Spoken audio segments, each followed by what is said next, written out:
everyone, welcome to our channel Knowledge Hub. Friends, subscribe to our channel and click the bell icon for the latest update. आज हम sociology की class करने वाले हैं जो कि क्लास नंबर 4 है. ऑलरेडी हम क्लास 3 कर चुके हैं जिसमें हमने यूनिट 1 और यूनिट 2 कंप्लीट कर भी लिया है और हम आज जो क्लास में स्टार्ट करेंगे वो यूनिट 3 स्टार्ट करेंगे, that is your industrialization in India. Industrialization in India, which is very important questions and respect towards your syllabus here, so that is we'll go ahead as well, and hopefully if it is not exceeded for more than an hour, so then we'll complete that this unit only. Also in this first only class that I had completed in unit 2 in one class, so hopefully we will complete unit 3 in one class as well. So that is your industrialization in India. So first of all, it's a huge request from my side to all the viewers, please go through with the subscribe button and please like, share and subscribe our channel so that many and maximum people can get the information at once, and even though you can also enjoy the video as well. In the same case, we'll start discussing about the history and the impact of industrialization here. So the industrialization in India, where we talk about history and the impact of industrialization. The question has been arise right briefly about history of industrialization in India, which has been asked 2 times in the examination paper of 5 marks. So that will discussed here, which is your history of industrialization in India. So the history of industrialization in India, if I'm talking about this, so here in this, that industrialization refers to a process of change in the technology used to produce goods and services. So here, according to the Wilbert Emory and G.R. Madan, that the industrialization is much broader process of economic development which has in view the integrated development of all other sector, that is your agriculture, power, transport and the other services as well. We'll talk about the industrial development during pre-independence period in India, so that we'll talk about it, and then after that we'll discuss the industrializations during the Mughals as well, the industrializations during the British ruler colonial rule in India as well. So we'll discuss one by one here as follows, that is industrial development during pre-independence period in India.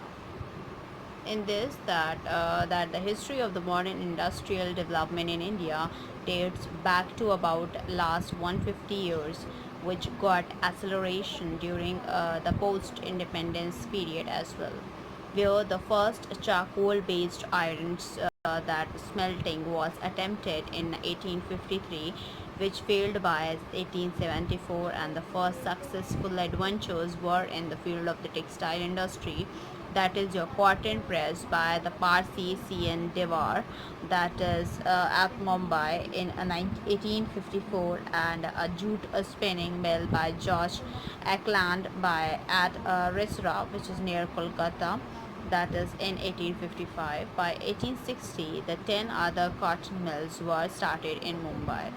So the laying of the first rail line between Mumbai and Thane is in 1854 proved beneficial in the context, and until 1913 till 1914, before First World War, the number of the cotton textile mills rose to 271 with a total employment of that is 2,60,000, and the program was not very encouraging in the case of the jute textile industry as well.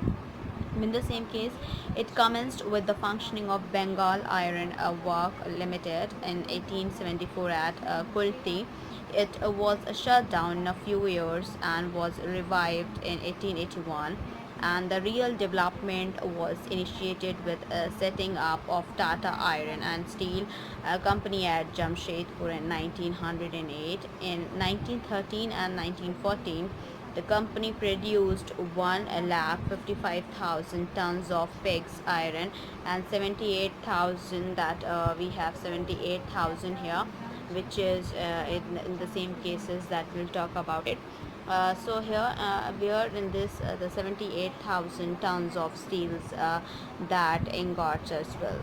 In the same cases, we'll talk about that the first paper mill was of the country was started at the Baliganj near Kolkata in 1980, and some wooden textile mills were set up at Kanpur, Uttar Pradesh, and Chariwal, that is Punjab, and Bangalore, that is Karnataka, during 1876 to meet the requirement of the military police and the railway personnel as well. The government adopted the liberal policies and even offered the protections to some industries. During this period, the number of the factories also increased from 2,936 in 1914 to 11,613 in 1939.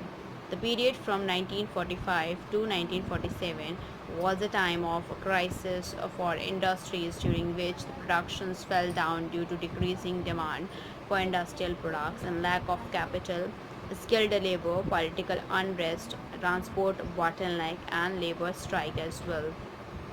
The partition of the country in 1947 gave severe blow to jute, cotton, textile, and chemical industries due to the disruption in raw material supply and the skilled laborers and breaches in railway transport them as well.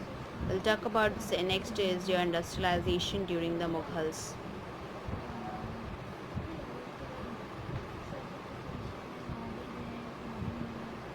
Industrialization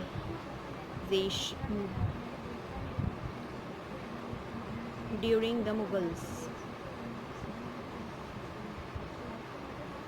which is in 1526 1858, where India's nationalist historians have portrayed its pre-colonial economy as a golden age of prosperity, and this fabulous wealth set the European on their great voyage of discovery as well.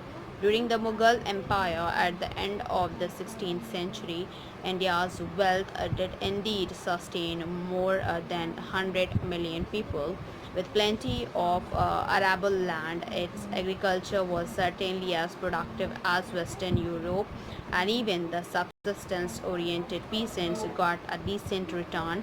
India also had a large skilled workforce that produced not only cotton but also the luxurious for the aristocracy. Consequently, the economy produced a large financial surplus which was used to support the growing Mughals empire as well. We'll talk about the third one, which is industrialization during British rule and or the colonial rule in India in 1858 till 1947. So here we go ahead with industrialization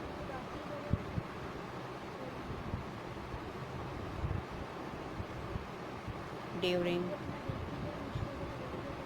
British rule, which is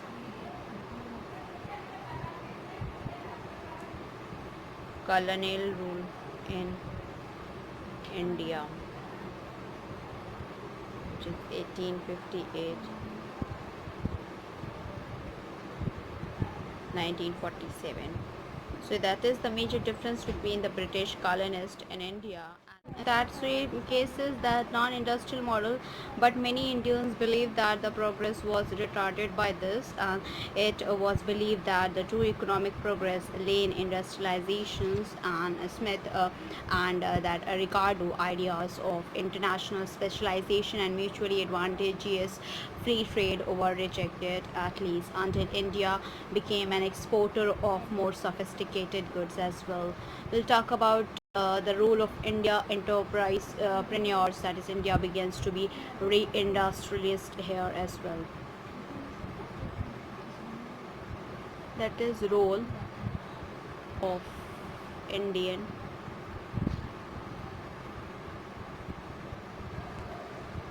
that is entrepreneur, that is your India begins to re-industries So in these that the India entrepreneur began to set up their own modern textile mills after 1850s and very slowly began to recapture the domestic market.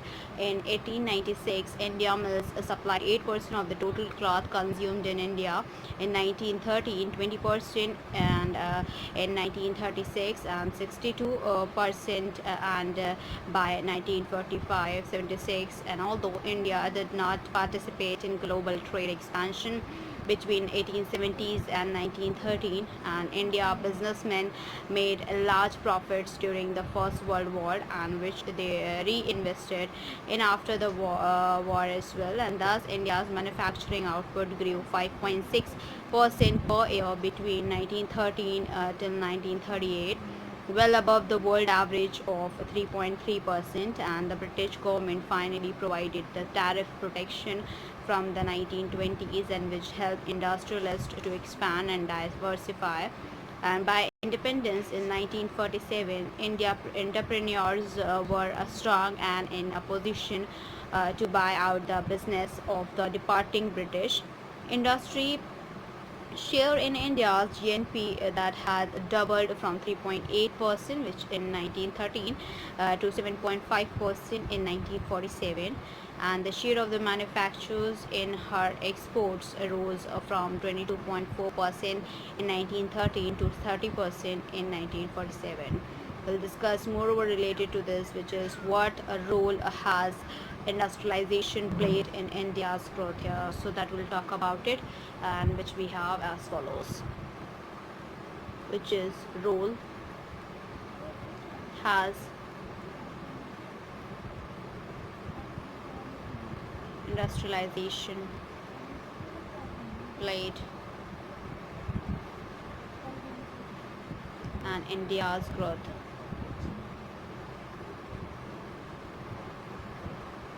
So, in role has industrialization played in India's growth, or we can say that here that the role of the industrialization in India, in that the industrialization is a process of manufacturing the consumer goods and capital goods, and of building infrastructure in order to provide goods and services to both individuals and businesses. As such, industrialization that plays a major role in an economic development of underdeveloped countries like India with vast manpower and varied resource. Let us discuss in detail the role of the industrialization in the Indian economy. The first we have is your raising income.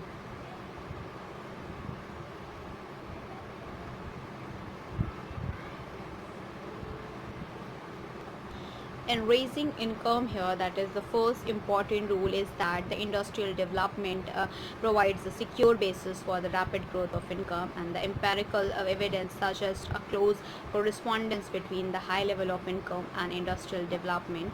In the industrially developed countries, for example, the GNP per capita income is very high at around $28,000, whereas for the industrially backward countries it is very low at around $400 only. The second we'll talk about, which is you're changing the structures of the economy.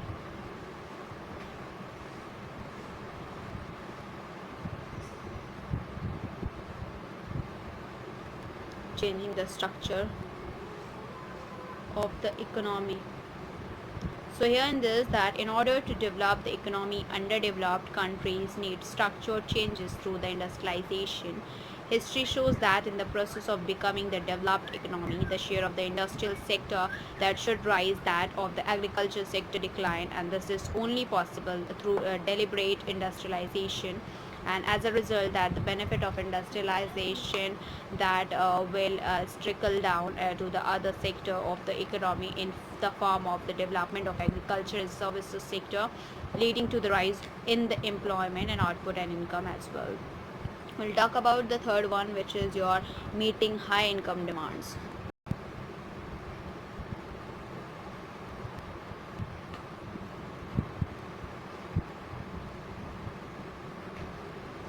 So meeting high income demands here, that beyond certain limit, that the demand of the people are usually for the industrial product only alone, and that after having met the needs of food, income of the people are spent mostly on manufactured goods, and this means that the income elasticity of the demand for the manufactured good is high and that of agriculture product is low.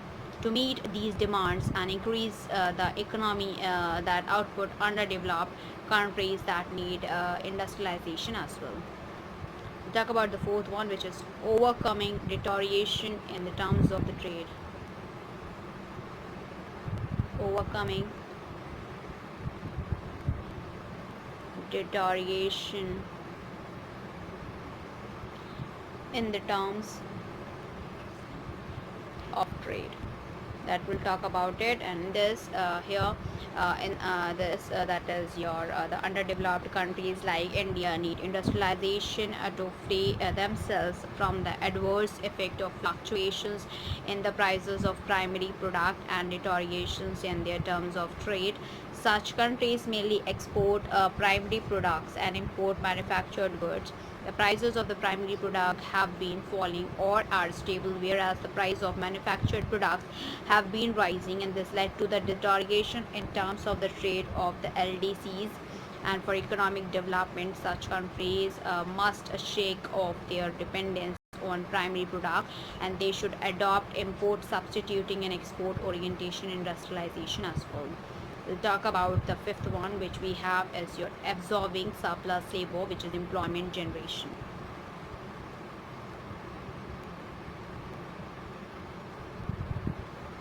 Absorbing surplus labor, employment generation. So in this, that is where underdeveloped countries like India are characterized by the surplus labor and rapidly growing population. To absorb all the surplus labor, it is essential to industrialize the country rapidly. It is the establishment of industries alone that can generate employment opportunities on an accelerated, that is your rate here. We'll talk about the sixth one, which is bringing technological progress. Bringing technological progress. So in this here, that is the research and development is associated with the process of industrialization. The development of industries producing capital goods, that is your machines, equipment, etc., that enables a country to produce a variety of goods in large, and that is the quantities at low cost, and make for a technological progress and change in the outlook of the people. Basically, this results in bringing about an individual industrial civilizations or environment for the rapid progress which is necessary for any healthy economy. We'll talk about the seventh one, which we have here, that is strengthening the economy. Strengthening the economy here in this, that the industrializations of the country that can provide the necessary elements here, that is the elements that for the strengthening the economy. And in this regard, the following points may be noted, like the industrialization that make possible the productions of goods like railway, dams, etc., which cannot be imported, and these economic infrastructures are essentials for the future growth of the economy. Through industrialization, the requirement for the development of agriculture that can be met, for example, improved farm implements, that chemical fertilizer, storage and transport facilities, etc., appropriate to our own conditions, that can be adequately provided only by our own industries as well. We'll talk about the industrialization that has a major role to play in an economic development of the underdeveloped countries. The role of the industrialization in the development of the countries that can be analyzed as to be follows, that we have here. The first is your, which is increase in per capita. Increase in per, that is capita income. The second is growth in international trade. growth in international trade. The third, we have high level of investment.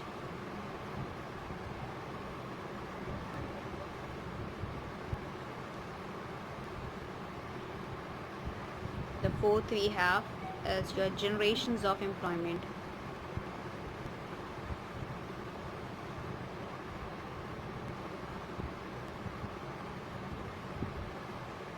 The fifth we have meets the requirement of people.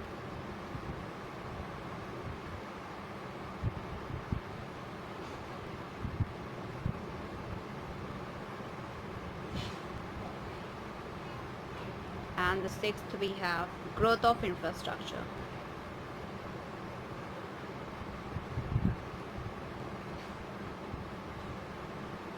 So here these were the six that we have as follows that to be analyzed here. As I told you, the first we have is your increase in per capita income, growth in international trade, high level of investment, generation of employment, meets the requirement of the people, and the growth of the infrastructure as well. That we'll talk about it. Now we'll go ahead with the detailed about it with another question, and that what we have to talk about it, and which is you are to define the industrial policy and what are the objectives of Indian industry policy here. So we will go ahead with the solution of this. This is industrial policy.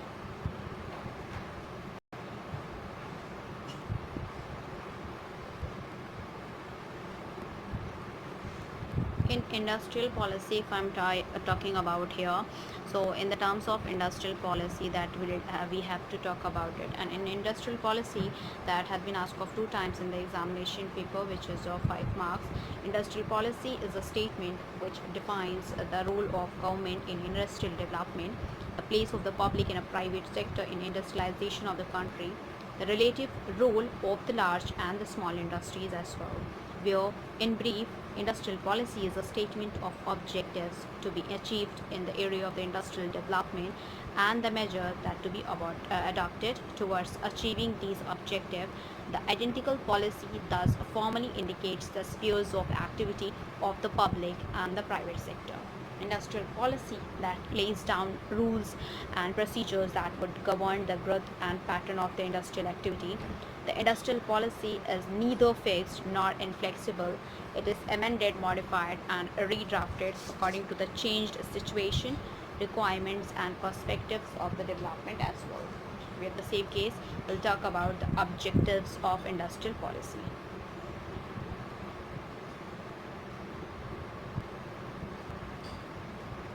Objectives of industrial policy. So the objectives of industrial policy, we'll talk about it.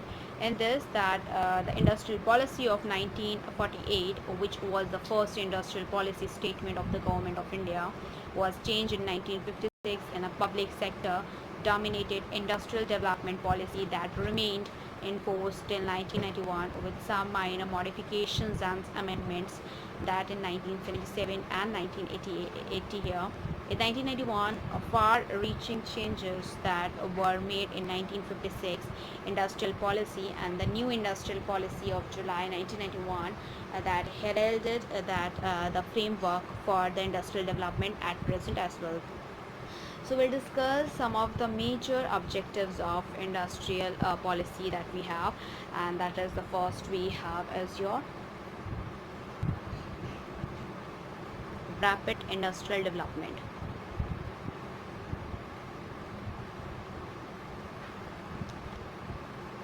So rapid industrial development here in this that the industrial policy of the government of India is aimed at increasing the tempo of industrial development, and it seeks to create a favorable investment climate for the private sector as well as mobilize resource for the investment in public sector. In its way of the government seeks that to promote rapid industrial development in the country as well. We'll go ahead with the further one, and that is the second one, which is your balanced industrial structure.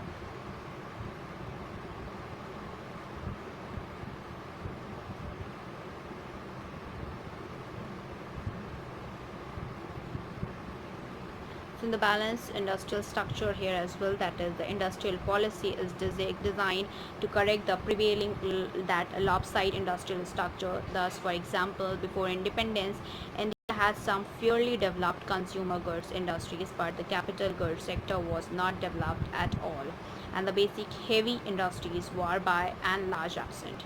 So the industrial policy had to be framed in such a manner that these imbalance in the industrial structures are corrected. Thus, by laying emphasis on heavy industries and development of capital goods sector, industrial policy seeks to bring a balance in industrial structure as well.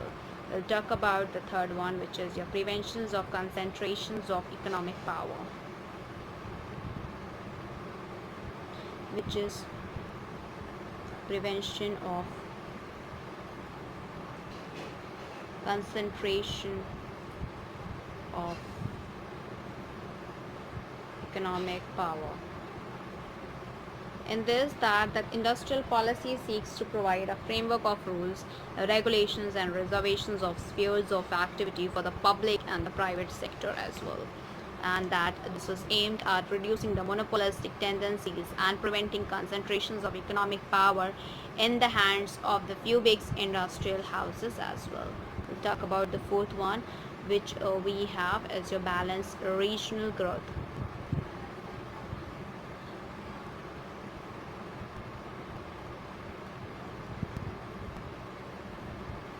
So balanced regional growth here, that the industrial policy also aims at correcting regional imbalance in industrial development. It is quite well known that some regions in the country are industrially quite advanced, an example Maharashtra and Gujarat, while others are industrially backward like Bihar or Orissa. It is the task of the industrial policy to work out programs and policies which led to industrial development or industrial growth as well. Now we'll go ahead with further one, which we have to talk about the industrial policy resolution, where the question has been arise like give the classification of industries as per industrial policy resolution in 1956, and this has been asked of 6 marks in one time examination paper. The other question has been asked in the same terms, that write a short note on industrial policy of 1956 stating major provisions of this policy as well. So that we go ahead here, which is we have to discuss that is your introduction to industrial policy resolutions of 1956. That is introduction to industrial policy resolution of 1956. So introduction to industrial policy resolution of 1956, we have to talk about it here. In a short period of operation of the 1948 industrial policy, some significant changes took place in economic and political spheres that called for changes in industrial policy as well. The country had a large program here, that is of planned economic development with the first 5 years plan. The second 5-year plan gave a high priority to industrial development aimed at setting up a number of heavy industries such as steel plant, capital goods industries, etc., for which direct government participation and state involvement was needed. Further, in December 1954, the Parliament adopted the socialistic pattern of society as the goal of economic policy, which called for the state or the public sector to increase its spheres of activity in industrial sector and thus prevent concentrations of economic power in a private hand. Where, in a view of that all these development, a new industrial policy was announced in April 1956 as well. Where we'll talk about the objectives of the industrial policy resolution 1950, that's 6 year. So that we go ahead, which is objectives of industrial policy resolution 1956. So in this resolution was adopted by the parliament by in April 1956. According to the resolution, the objectives of the social and economic policy in India was established of a socialistic pattern of society. It provided more powers to the government machinery as well, that fair and non-discriminatory treatment for the private sector, encouragement to the village and small scale enterprises, that removing the regional disparities and the need of the provisions of amenities for laborers, and attitude that to foreign capital were other silent feature of the IPR 1956 as well. Now we'll discuss about the feature of Industrial Policy Resolution 1956.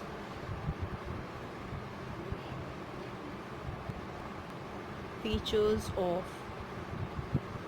Industrial Policy Resolution of 1956. So in this, if I'm talking about here, that the main features of this industrial policy resolutions of 1956 were as to be follows. The first, we have new classification of industry.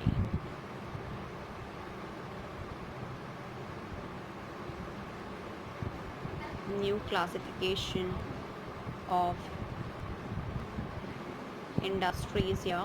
In this, the industrial policy of 1956 adopted the classification of industries into the three categories that we have. The first is your Schedule A industry, Schedule B industry, and a Schedule C industry, according to the degree of the state ownership and participation in their development as well.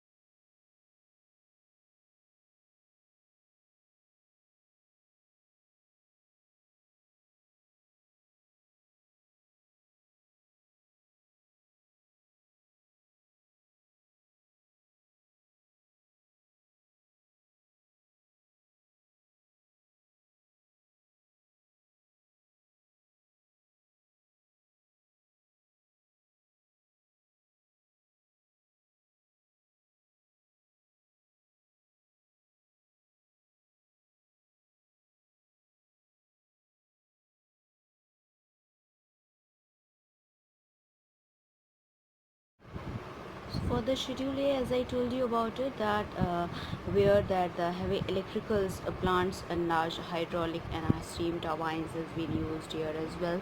In the same case, that heavy plant and machinery required for the iron steel production, for mining machinery, tools manufacture for such other basic industries as may be specified by the central government.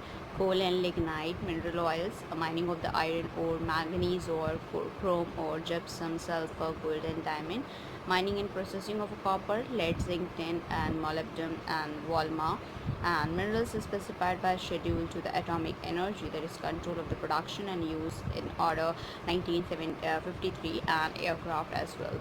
With the same cases, we talk about it, the air transport, railway transport, shipbuilding, and as well as the telephones, that cables, telegraphs and wireless apparatus, like excluding the radio or receiving set, and generations and distributions of electricity as well, that comes under the Schedule A, and where we had talked about more than 20 here. And now we'll discuss about the second part of that is new classification of industries. Yeah, the first is your Schedule A, and the second we have is your Scheduled B here. In Schedule B here, that is which contained 12 industries. Such industries would be progressively state owned, and but private enterprise is expected in supplement the efforts of the state in these fields. And the list of the industries in the Schedule B are as to be follows, like all other minerals except minor minerals as defined in the section 3 of the Minerals Concessions Rule 1949, and the aluminium and the other non-ferrous metal not included included in a Schedule A.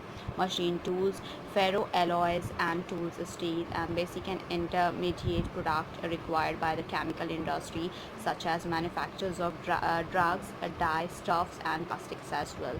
Antibiotics and the other essentials drug as well. Fertilizer, synthetic rubber, and carbonizations of coal, chemical pulp, and road transport, sea transport as well. That comes under in this Schedule B here.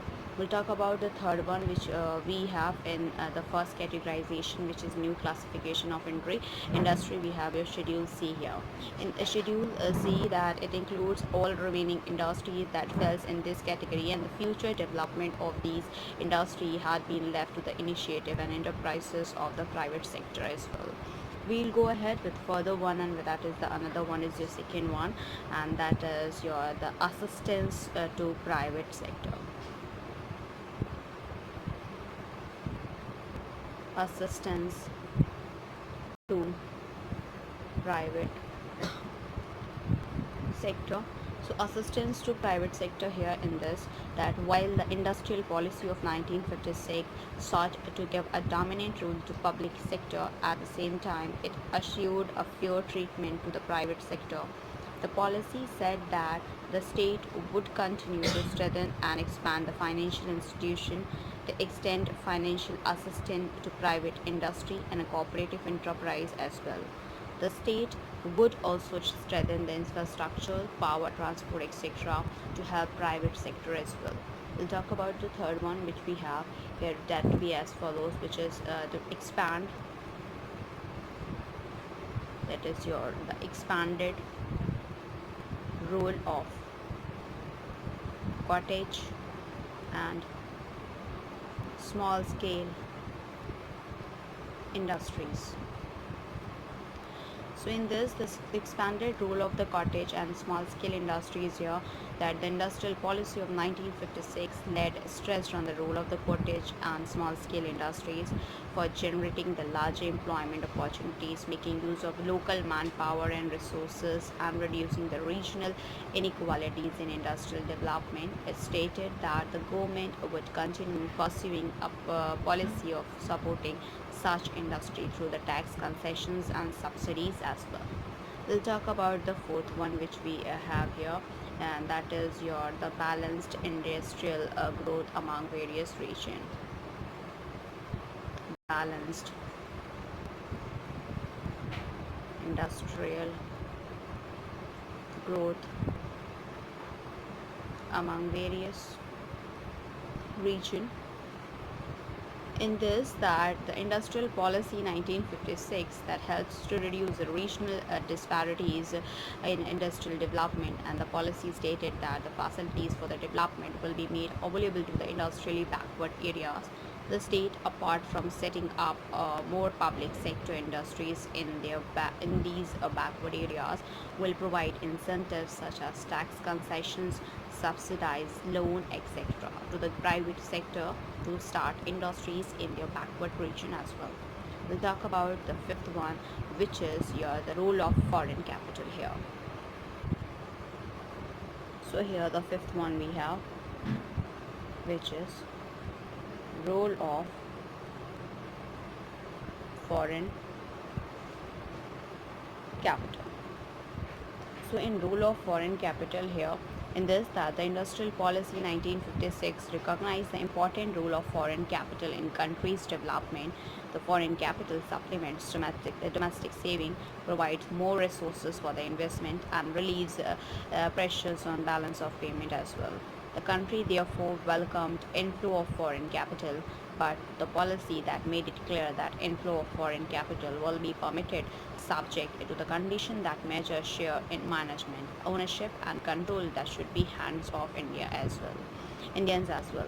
We'll talk about the sixth one, which is of development of managerial and technical cadres. Sixth, we have development of managerial and technical cadres. So in this, that is that the Industrial Policy 1956 notes that the program of the rapid industrialization in India will create a large demand for managerial and technical personnel.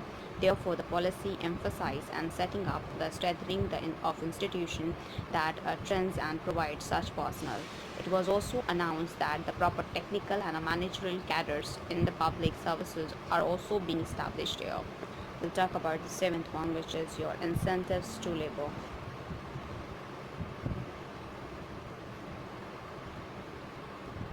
In incentives to labor here, in this that the Industrial Policy 1956 recognized the important role of the labor as partner in the task of development. The policy therefore put emphasis on the provisions of adequate incentives to worker and improvement in their working and the service condition as well. It laid down that wherever possible, the workers should progressively associated with that management so that they are enthusiastically involved in the development process as well. So in all, we have a conclusion here that the industrial policy in 1956 that thus provided a comprehensive framework for the industrial development in India, and however the policy that has been criticized on the ground that by enormously expanding the field of the public sector, it had drastically used drastically reduced the area of the activity for the private sector. The policy did not see any clash between public and private enterprises. The public sector, by developing a basic and a heavy industry, infrastructural services, and a capital goods industries, was to help in creating an environment where private sector could expand and prosper. The policy does visualize a more cordial rather than a competitive between a public and a private sector. It aimed at better coordinates between the two sectors and to make them work together towards achieving the goal of the rapid, harmonious industrial development as well. We'll talk about another question that has been asked here, and that is also an important one, which is what are the major objectives of new industrial policy 1991, which has been asked for 5 marks. The other question in terms of it related to this that has been asked, explain the major provisions of industrial policy resolution 1991 in detail. That has also been asked of 6 marks. And the other question has been asked in terms of this only, that is write a short note on industrial policy of 1991 stating major provisions of the policy. So that we'll discuss here one by one in a detail, because these all are important, and in conclusion of this, it will be asked for 16 marks in all total if I'm talking about in your respective examinations as well. So here we go ahead with the first one, which is new industrial policy in India. New industrial policy in India, that is in 1991.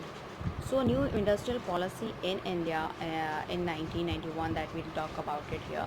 In the same cases here, that the government announced a new industrial policy on 24th July 1991, and this new policy that deregulates the industrial economy in a substantial manner, and with the gradual liberations of the 1956 industrial policy in the mid 80s, and the tempo of the industrial development stated picking up, but the industry was still feeling the burden of many controls and regulations, and for a faster growth of industry, it was necessary that even these impediments that should be removed. The new government by that is your Narasimha Rao, which took office in June 1991, announced a package of liberation measures under its industrial policy on 24th July 1991.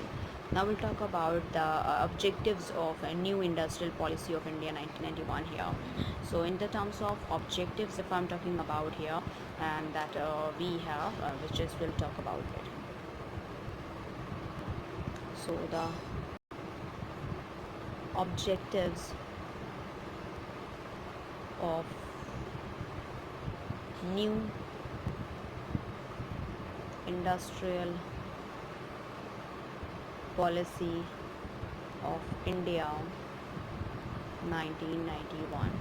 So the objectives of new industrial policy of India in 1991, that we'll talk about it here in itself in a detail, where that the new industrial policy in 1991 that seeks to liberate the industry from the shackles of licensing the system, drastically reduce the role of the public sector and encourages the foreign participation in India's industrial development. And the broad objectives of new industrial policies are as to be follows as well, where in the same cases that will conclude here, like liberalizing the industry from the regulatory device such as license and control, enhancing the support to the small scale sector, increasing the competitiveness of the industry for the benefit of the common man, ensuring the running of a public enterprise on a business lines and thus cutting their losses as well, even providing more incentives for the industrialization of the backward areas and ensuring the rapid industrial development in the competitive environment as well.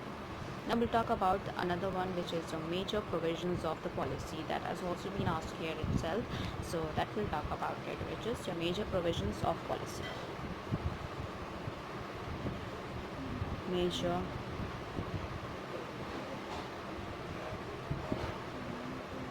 provisions of this policy.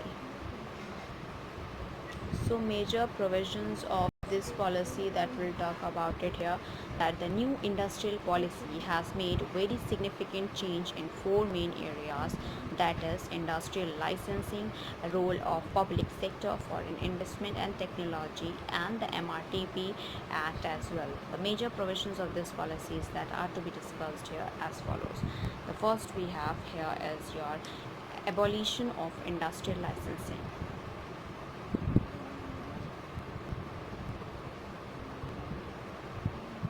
Abolition of industrial licensing. In this here, that the new industrial policy abolishes the system of industrial licensing for most of the industries. Under this policy, no license are required for setting up new industrial units or for substantial expansion in the capacity of existing unit as well, where except for a short list of industries relating to the country's security and strategic concerns, hazardous industries and industries causing environmental degradation. To begin with, 18 industries were placed in the list of the industries that require licenses.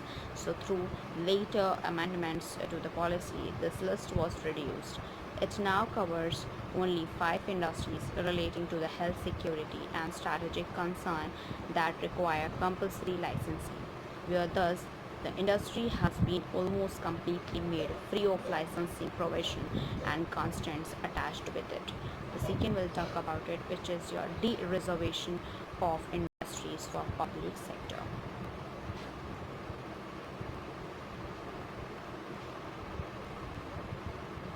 De-reservation of industries for public sector. So in this, that the public sector, which are conceived as a vehicle for rapid industrial development, largely failed to do the job assigned to it. Most public sector comprises become the symbol of inefficiency and imposed heavy burden on the government through their perpetual losses. Since a large field of industry was reserved exclusively for a public sector, where it remained a virtual non-performer, except for a few units that like the ONGC. The industrial development was thus the biggest casualty. The new industrial policy seeks to limit the role of public sector and encourages the private sector participation over a wider field of industry. And with this view, the following changes was made in the policy regarding the public sector industries as well. In the same case, in that only we have a sub parts as well that we'll talk about it here in the detail in the second one, and that we have as follows. The first we have here in de-reservation of industries of public sector. The first we have reduced reservation for public sector. Reduced reservation for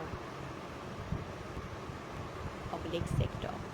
So here in this, that out of the 17 industry reserved for the public sector under the 1956 industrial policy, that the new policy de-reserved 9 industries and thus limited the scope of the public sector to only 8 industries as well. Later, a few more industries were de-reserved, and now the exclusive area of the public sector remains confined to only 4 industrial sectors, which are the defense production, second is atomic energy, the third is the railway, and the fourth is minerals that use in the generations of atomic energy here as well. So however, if a need be even some of these areas that can be owned, that opened up for the private sector, the public sector that can also be allowed to set up the units in the areas that have now been that thrown open for the private sector with the national interest so demands as well.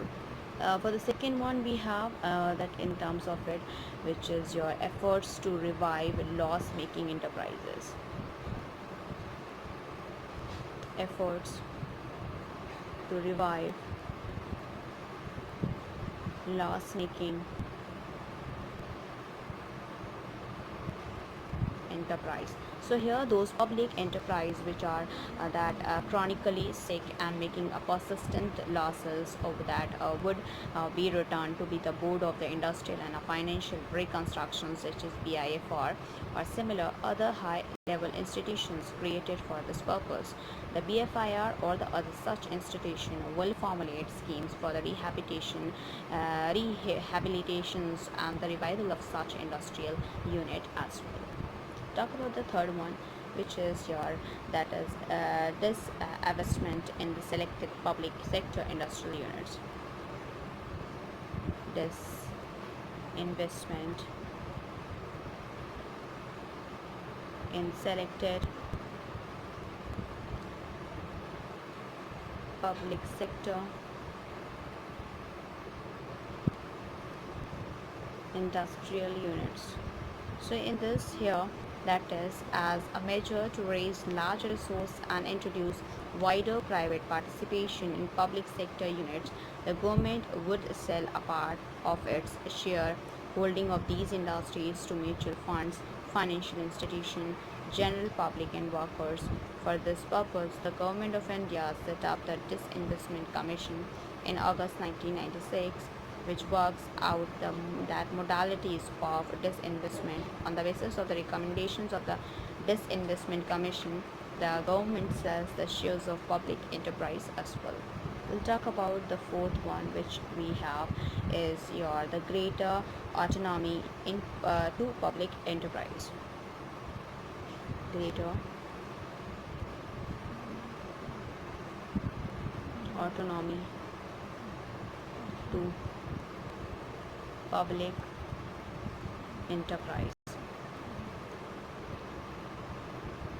So here that the new industrial policy that seeks to give a greater autonomy to a public enterprise in their day-to-day working, the trust would be in the performance improvement of the public that enterprises through a mix of a greater autonomy and a more that accountability as well. We'll talk about the other one, which is the third one. The first we'll talk about the abolition of industrial licensing. The second we have discussed about the de-reservations of industrial for the public sector. Now we'll talk about the third one, which we have is that liberalized policy towards the foreign capital and technology.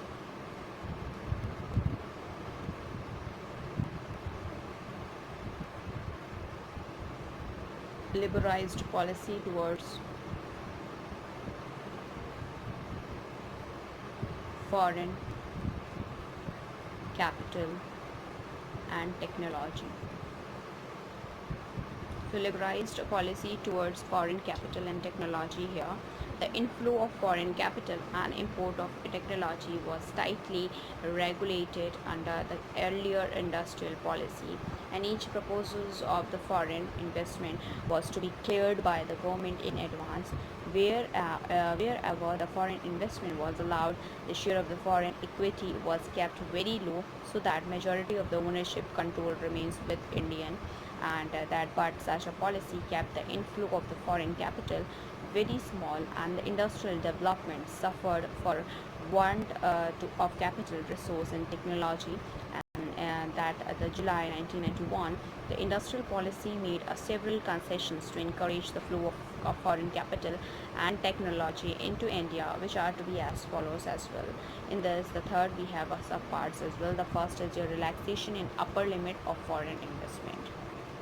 So the first part for this we have, that is your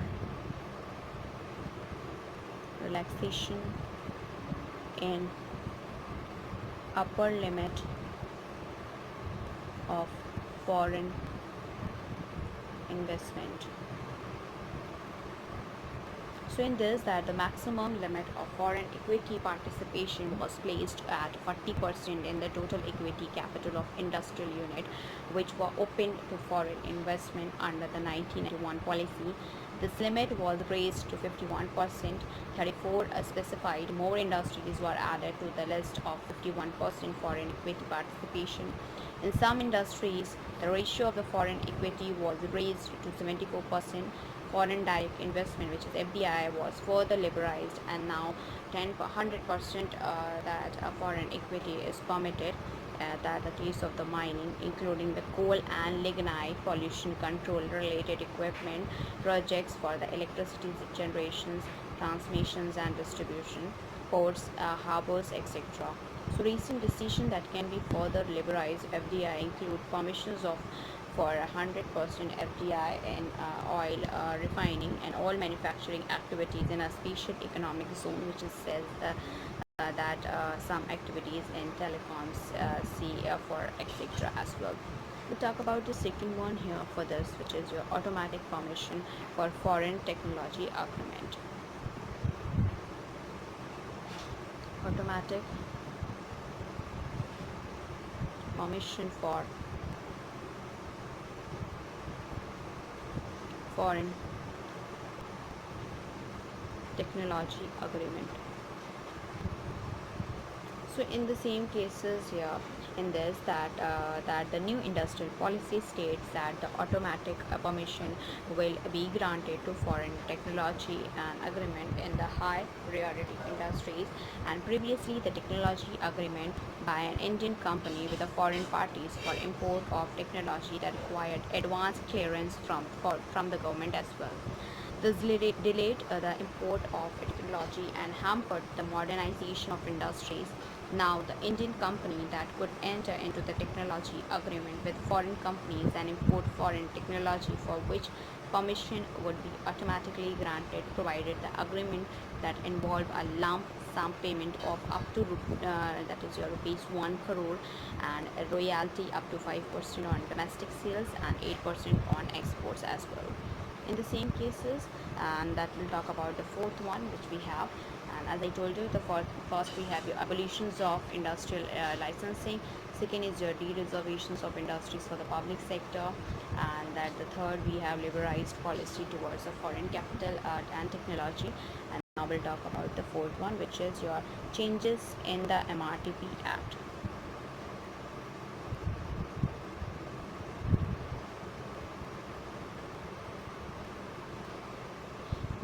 So changes in the MRTP Act, if I'm talking about here itself, in this, according to the monopolies and the restrictive trade practices, which is MRTP Act here in 1969, all the big companies and the large business here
with the same cases the business houses which has an assets of rupees 100 crore or more according to the 1985 amendments to the act, and as well as they are required to obtain the clearance from the MRTP commission for setting up any new industries unit, because such companies called MRTP companies as well that were allowed to invest only in some selected industries as well.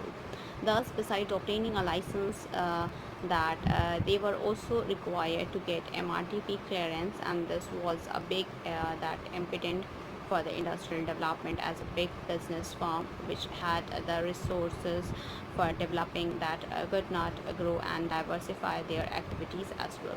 The industrial policy 1991 had purchased these industries that on par with others by abolishing those provisions of the MRTP Act, and which in that initiate mandatory for the large industrial houses and that seek prior clearance from MRTP Commission for their new projects. And under the Amendment Act, that the MRTP commissions will concern in itself only with the control of the monopolies and restrictive that trade practices that are unfair and restrict competitions to the detriment of the consumer's interest, and no prior approval of or clearance from the MRTP commissions is now required for setting up industrial units by the large business house as well. We'll talk about the fifth one, which we have is a greater support to small scale industries.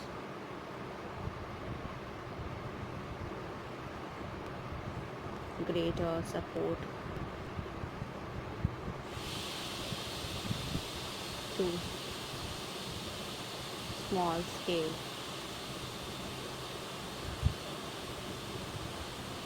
industries.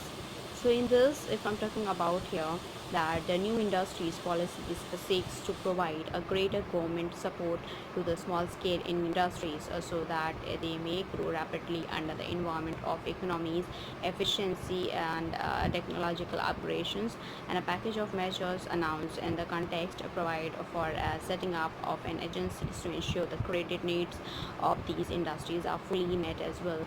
It also allows for inquiry participation by large industries in the small scale sector not exceeding 24% of their total shareholding, and this had been done with a view to provide small scale sector and an access to the capital market and to encourage their upgradations and modernizations, and our government would also encourage the productions of parts and components required by the public sector industries in the small scale sector as well.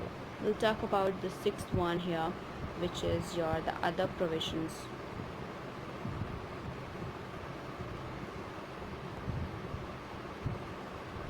In other provisions here, that besides above discussion measure, that the Industrial Policy 1991 announced some more steps to promote rapidly industrial development.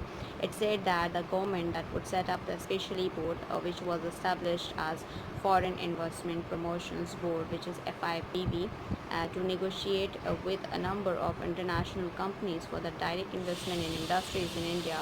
It also announced the setting up of the fund called National that Renewal Fund to provide the social security to retrenched workers and provide relief and rehabilitate those workers who have been rendered unemployed due to the technological changes as well. Now we'll discuss the other one, which is the evaluation of a new industrial policy that we'll talk about related to the evaluation here.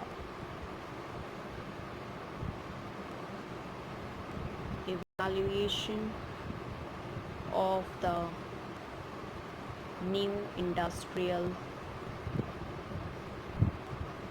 policy. So in this, that is your evaluation of the new industrial policy here in this, that the new industrial policy 1991 that aims to unshakeable unshackle India's industrial economy from the that cobwebs of the unnecessary bureaucratic control.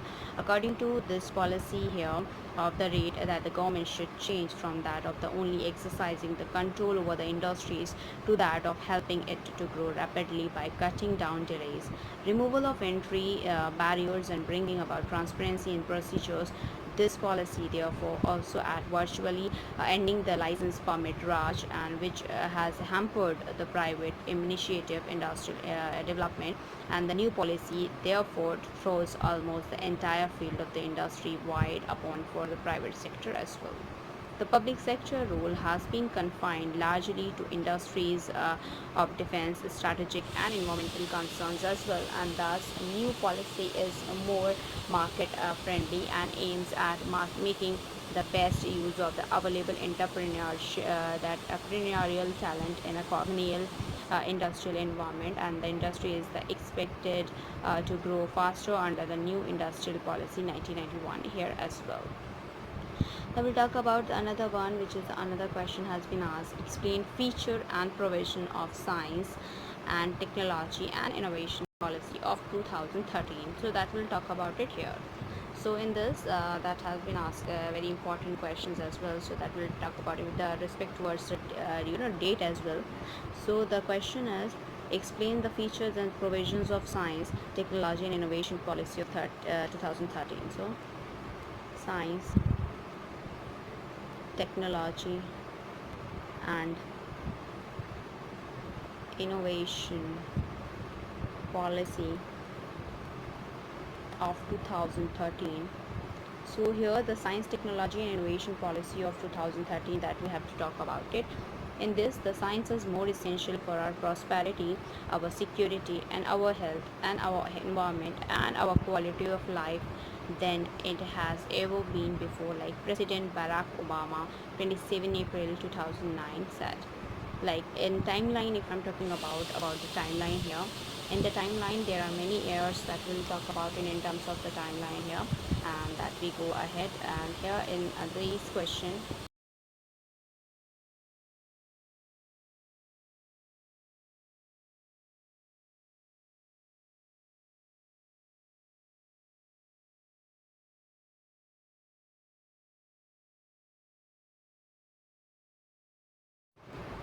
so in the same case, the timeline, if I'm talking about here, and that is your about the timeline. So the timeline, the first in 1958, the India's first scientific policy resolution has been introduced in 1958. Then in 1983, that is the new policy focused on the need to attain technological competence and a self-reliance.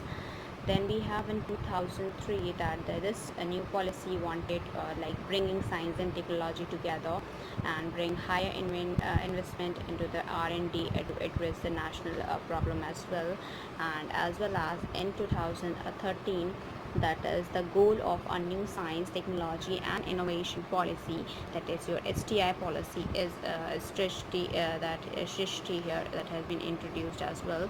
And in the same case, that in 2010 till 20, that has been India has the Shrishti, if I'm talking about the Shrishti, is your the science research and innovation system for the high technology led path for India, and that is made by the Department of Science and Technology, about Shrishti, as I told you about. So here in this 2010 and 20, that India has declared this as a decade of innovation as well. Now we'll go ahead with further one, which is your science, technology, innovation policy, that we'll talk about it here in the detailed as well. So that is your science, technology, innovation policy of 2013. So in this, if I'm talking about this particular thing, that the India's new science, technology, and innovation, which is STI policy, was released in January 2013, released by the Department of the Science and Technology at Kolkata. That is STI policy 2013, focuses on both STI for a people and people for STI. That envisions placing India among the top 5 global scientific powers by 2020, and use of the STI for the faster, sustainable, and a more inclusive growth. And it purposes to use STI for a faster, sustainable, and a more inclusive growth, with a focus both on STI for people and people for STI, and it plans to boost innovation through the research and development, which is R&D driven by a private sector participation, that publishing the more research paper, that achieving a gender parity in SNT and globalization, that your global cooperation as well. Here in the same cases, we'll talk about some of the objectives of STI policy in 2013, that we'll have to go ahead here. So that is your objectives of STI policy 2013 here. So in this,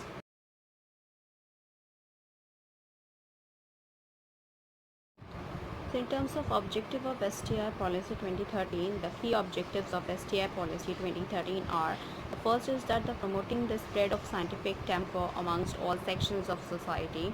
The second is that enhancing the skills for application of science among that a young from all social sector.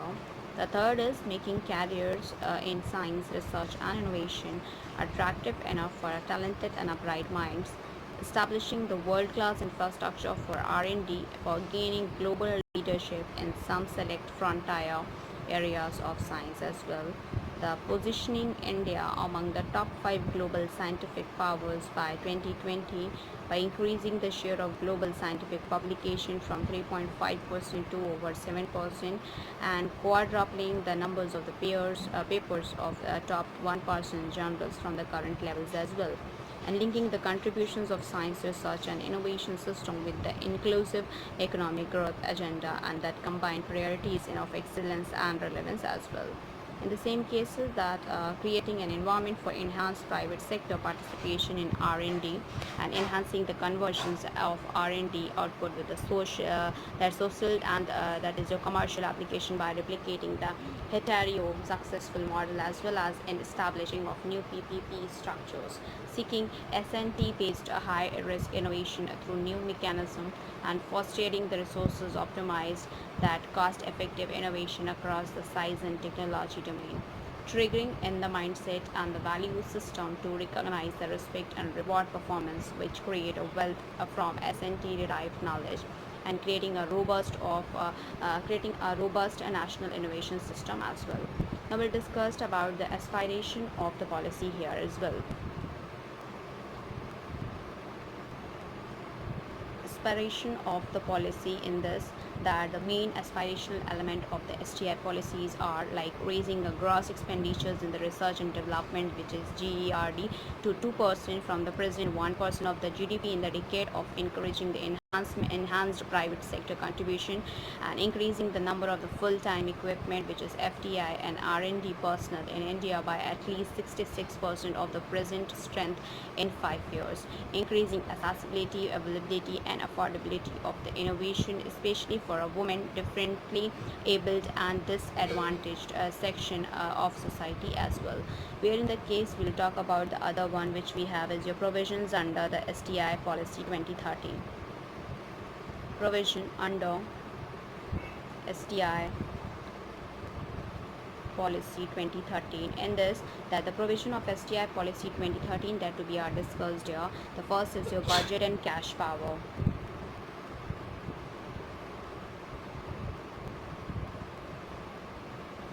In budget and cash power here, that the increasing the R&D spending to 2% in the next 5 years time through PPP, and creating a conducive environment for encouraging the private sector investment in R&D. Average global investment in science tech innovation that is equal or greater equals to the $1 trillion, which in 2009, and that while India barely spends around 1% of the GDP in the research, development, innovation, therefore the policies there will increase the spending in the science tech innovations to 2% in the next 5 years, and how via private sector participation PPP as well. To increase the private sector investment in R&D, we will create a conducive environment, that is meaning we will have increased FDI, we will give the private company tax reliefs, and we will reform the IPR regulations and so on as well. So we are in the same case that the first will talk about it, which is your in the terms of it, and that will talk about the first we have is your manpower. In manpower terms, in this case, that the promotions of spread of scientific temper amongst all the sections of society, attracting the talented and bright minds towards the careers in science, research and innovation, and increasing the number of R&D personnel by 66% in the next 5 years, creating the environment for the women to enter in R&D field, and setting up inter-university centers, bringing together different disciplines of humanity and science together as well. We'll talk about the second one, which we have is your expansion of business. In expansion of business, if I'm talking about here, that to identify the 10 sector that we have here of high potentials and putting more resource into them for the STI, and increasing by the two folds that the government share of high tech products, increasing R&D intensities in service sector, small and medium scale enterprises sharing the risk on R&D investment with the private sector, and providing a new financing mechanism for the entrepreneurs, that creating a public procurement policy that favors indigenous innovations and achieving a synergy that between R&D policy for the agriculture versus STI policy as well. We'll talk about the third one here, which is your climate change. In climate change here, in this, that is the active role in that implementations of the national action plan for the climate change, that is NAPCC, and providing the incentives for green manufacturing as well. We'll talk about the fourth one, which is your public private partnership. So public private partnership, that is stands for PPP, that is setting up of national science, technology and innovation foundations to facilitate investment in S&T projects and under the PPP mode, and the large scale R&D facilities that under the PP mode, establishing the technology business and incubators in the science-led and entrepreneurship, and treating that private sector R&D institutions that work with public sector institution for the given public funds as well. In the same case, the fifth we have is your intellectual property, which is your intellectual property rights as well. And intellectual property rights, that is your we have your IPR, which we said that is to modify the intellectual property rights for social goods. IPR generated under PPP here, which is public private partnership, launch of technology business incubators, that is TBI, and science-led entrepreneurships, provide incentives for the green manufacturing, for sharing IPRs between investors and inventors. We will set up regulatory and legal framework as well. We'll talk about the sixth one, which is your participation. In terms of participation here, the first we have is your inclusion. In inclusion, that is in terms of inclusion here, that is we will increase accessibility, availability and affordability of the innovations, especially for the women, differently abled and disadvantaged sections of society as well. The B we have is your NGOs. In this, that we will give NGOs a pivotal role for the delivery of science tech innovations output, especially related with rulers, grassroots level as well. A lot of new grassroots that innovations is taking place, but they do not transform into the commercial application. We will try to bridge this gap, and various ministries associated with the socio-economic sector are already running the schemes and R&D in the sections as well. And in the same cases, that is under the new STI policy, we will try to leverage and coordinate these spendings as well. The C in the participation part, which we have, is your state government. In the state government, if I'm talking about here, so that is your the state governments are important stakeholders. So we will set up state specific plans under the new STI unit, the STI public, and we will also strengthen the science tech council and boards in the state as well. That is centrally developed plans for the investment are rigid, and we will provide the flexibility approach to the fine-tuned 5 years plan schemes in response to the rapid change in S&T as well. We'll talk about the D1, which is your international partnership and alliances.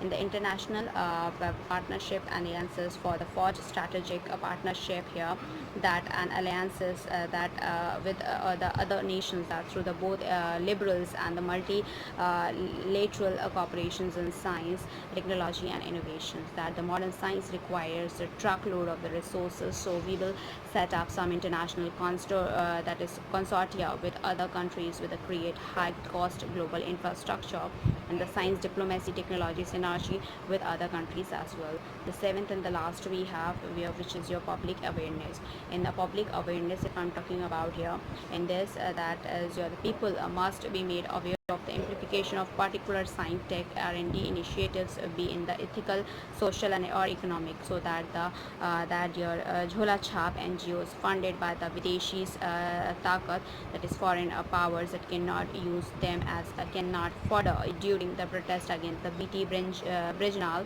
nuke powers, etc. Releasing white papers on a new projects to generate a public awareness about the ethical, social, that economic implication of the science tech R&D initiative as well. So here we'll end up with this, and we will have to complete the unit 1, unit 2, unit 3, unit 4, unit 3 we had completed, and unit 4 and unit 5 will complete in soon. So it's a huge request from my side to all the viewers, please go through with the subscribe button, and please like, share, and subscribe our channel, so that many and maximum people can get the information at once, and even though you can also enjoy the video as well. So thank you, hope you enjoy this video. If you like this video,